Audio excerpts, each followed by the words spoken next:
여야 대표가 오늘 만나 세월호 특별법 협상 재개에 합의했습니다. 협상 당사자는 원내대표로 하기로 했습니다. 오늘 첫 회의를 가진 민주연합 비대위에서 문재인 비대위원은 새누리당이 세월호 특검 신뢰 방안을 내놓으면 유가족들을 설득하겠다고 말했습니다.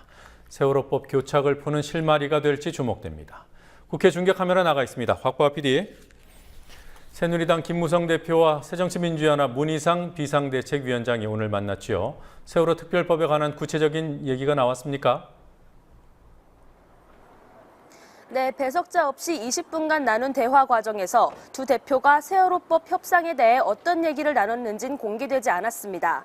하지만 두 대표는 원내대표 협상을 재개하는 것에 대해선 동의했습니다. 오후 4시 10분부터 국회 새누리당 대표회의실에서 배석자 없이 만난 김 대표와 문 위원장은 오늘 만남은 상견례 차원일 뿐이고 세월호법과 같은 현안은 원내대표에게 일임한다는 점을 강조했습니다.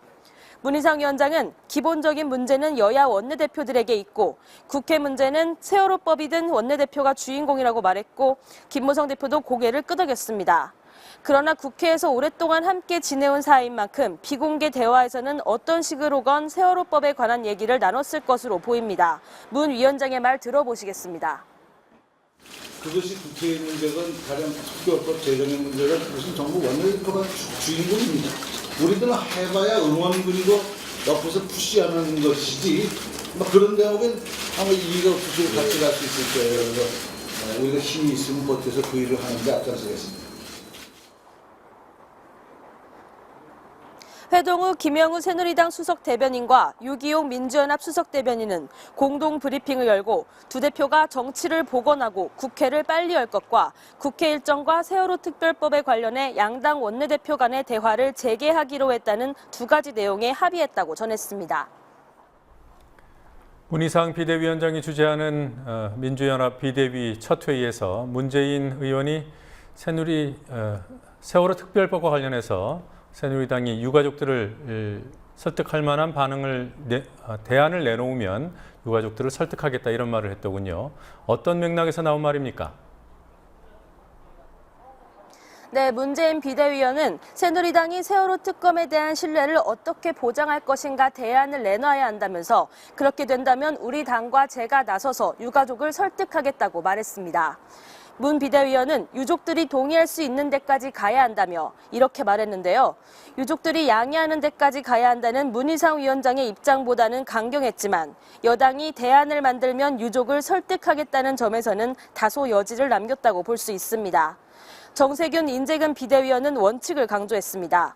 정 의원은 하다 안 되면 민주연합이 의회 권력을 되찾아온 후에라도 세월호법은 제대로 만들어져야 한다고 했고 인 의원은 세월호법에 대한 지침을 내린 대통령을 언급하며 청와대의 본때를 보여야 한다고 말했습니다.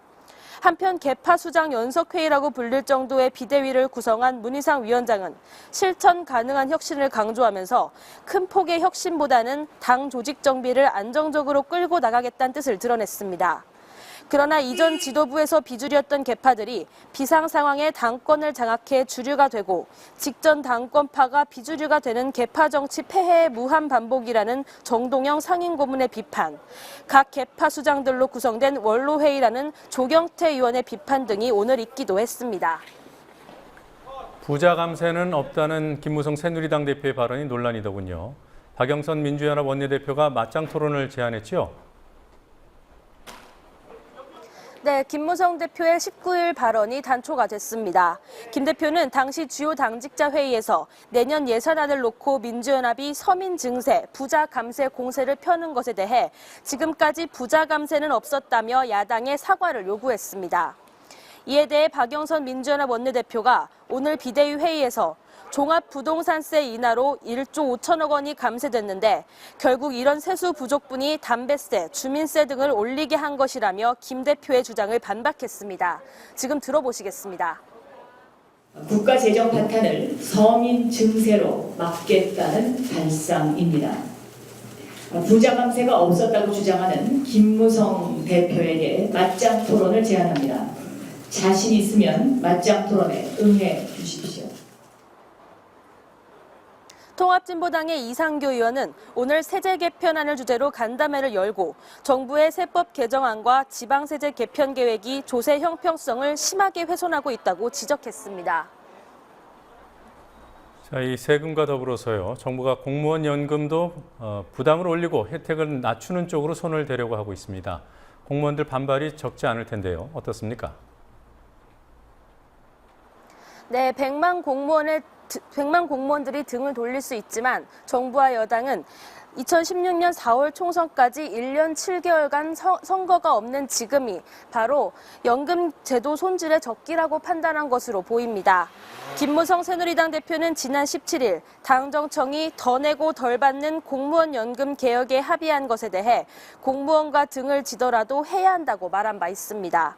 정부의 공무원 연금 개혁안은 2016년 이전 임용된 공무원의 연금 납부액을 2026년까지 20%까지 더 올려 더 내게 하되 수령액은 평균 소득 대비 연금의 비율, 이른바 소득 대체율을 현재의 57%에서 40%까지 낮춰서 덜 받게 하자는 게 골자입니다. 수령액은 평균 소득 대비 연금의 비율, 골자입니다. 이에 대해 공무원들의 반발이 거세지고 있습니다. 오늘 새누리당의 요청으로 한국연금학회가 국회에서 열려고 했던 정책 토론회는 200여 명의 전국 공무원 노조 회원들의 저지로 30분 만에 무산됐습니다. 전국노 회원들은 당사자인 공무원들이 논의 과정에서 배제됐고 정부가 민간 금융사들이 회원으로 소속된 연금학회에 연금 개편안 연구를 맡겨 공무원들의 노후를 금융자본의 손에 넘겨줬다면서 반발했습니다. 네, 오늘 여야 대표 회담이 열리기도 했지만 새누리당은 단독 국회로 가는 수순도 계속 밟고 있는 것 같아요. 오늘 어떤 일정들이 있었습니까? 네, 새누리당 의원들만 참여하는 단독 상임 및 전체 회의가 열리기도 했고 새누리당 의원들은 국회의장을 찾아가기도 했습니다.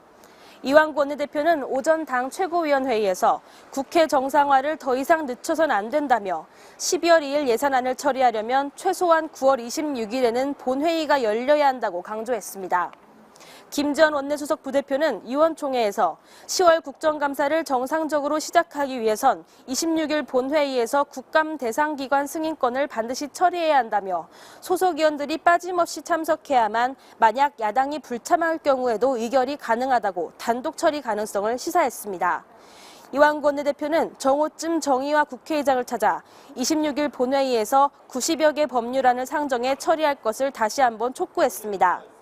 오전에는 국회 교문위 소속 새누리당 의원들의 요구로 야당 의원들이 불참한 채 전체 회의가 열리기도 했습니다.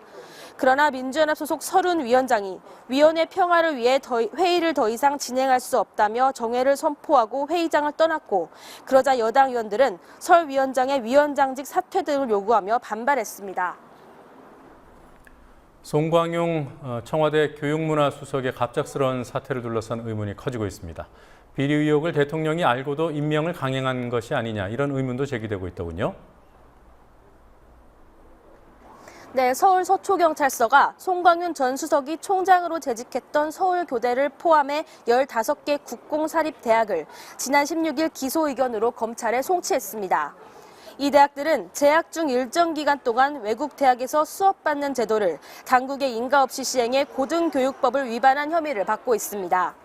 이 문제로 송광윤 전 수석은 지난 6월 9일 경찰에 출석해 조사를 받았는데요. 청와대는 사흘 뒤에 청와대 수석 비서관 내정 사실을 발표했습니다. 청와대의 인사검증 시스템이 이런 기본적인 사항도 걸러내지 못한 것으로 확인되면서 김기춘 비서실장 문책론이 다시 고개를 들고 있습니다. 청와대 수석 비서관의 사퇴에 대한 별다른 설명을 내놓지 않는 태도에 대한 비판도 여러 곳에서 나왔습니다. 유기용 민주연합 수석 대변인은 박근혜 대통령의 인사권은 국민으로부터 위임받은 것이라며 고위공직자의 진퇴를 비밀주의로 처리한다면 민주공화정이 아니라 왕정이고 청와대가 아니라 궁궐이 되는 것이라고 비난했습니다. 알고도 임명했다면 더 문제라는 지적이 나옵니다. 지금까지 국회에서 국민TV 뉴스 곽보아입니다.